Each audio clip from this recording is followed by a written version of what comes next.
So right now, Ethereum is pretty much the only buy right now.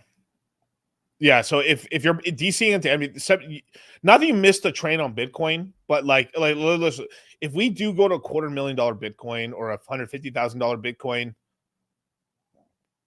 the all-time low for the next cycle is probably going to be like 40-ish thousand, 44, 45, $48,000 BTC on the next cycle. The all-time low, by the way, because we had 15. So previous cycle, I think we had like 500, or maybe I have to really look at it. So I'm doing this by my head cannon here. So like probably like $100 and stuff, went 20,000, crashed 3,300, then pumped there to 69,000, crashed, and then from there went to 15,500. So this time around, we're more than likely going to probably at least be a 2 to 3x higher. So if we only go to $150 on Bitcoin, then we're probably going to be in the 30s, maybe $28,000. So if we top at $150,000 Bitcoin, then yeah, we'll hit like a $30,000 low. If we top $250,000, then we're talking about like mid 40,000s to possibly 50K level.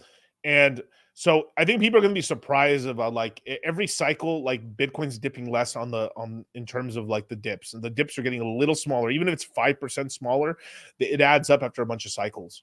So right now, I would be buying Ethereum right now. Ethereum is going to get its ETF. Dun, dun, dun. And the Bitcoiners are going to be like just crying, because it's like right now they have a monopoly on it, and literally just with 20% of the purchases are happening for Bitcoin to Ethereum out here winning. More people lock up Athena. I mean, Luna. That one. But your DCA should probably mostly stop once Ethereum is above $4,400. Move that DCA onto something else that hasn't pumped and stuff. Keep DCAing in the cycle right now because we're still pre-halvening and stuff like that. We're still pretty early on stuff, but we're looking for signs. There you go, MC 4,400. There you go. 4,400.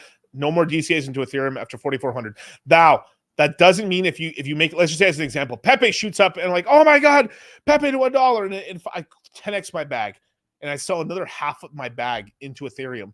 Selling in some of your profits into ETH is totally okay because that's better than a stable coin. Well, unless it crashes.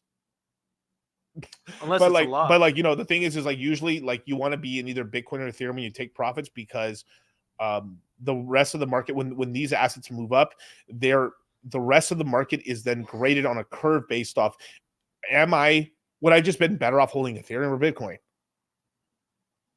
Versus a lot of people, if you actually look at some of the top alts and stuff, not talking about the meme coins, top alts in Solana, they have not kept up to Solana. Or in dollars. They're up in dollars, but not Solana, right? So you gotta kind of rate things on a curve there. So yeah. And sometimes there's coins where you have to have faith where like they're not keep, as an example, right? Like, oh my God, I should just keep my money in the Pulse chain instead of this other micro cap coin. And then later on, towards the end of the cycle, is when that coin does all the real big gains. And then you're like, damn, I'm happy I had some. So you have to, like, sometimes you have to be comfortable with sitting with a little bit of a, like I had said this when I was holding on to Pepe, like I would have been better off just holding on to my Pepe. Holding on to my Ethereum for much longer before going into Pepe. But when Pepe ran, God damn, that was really nice. Okay. So there you go.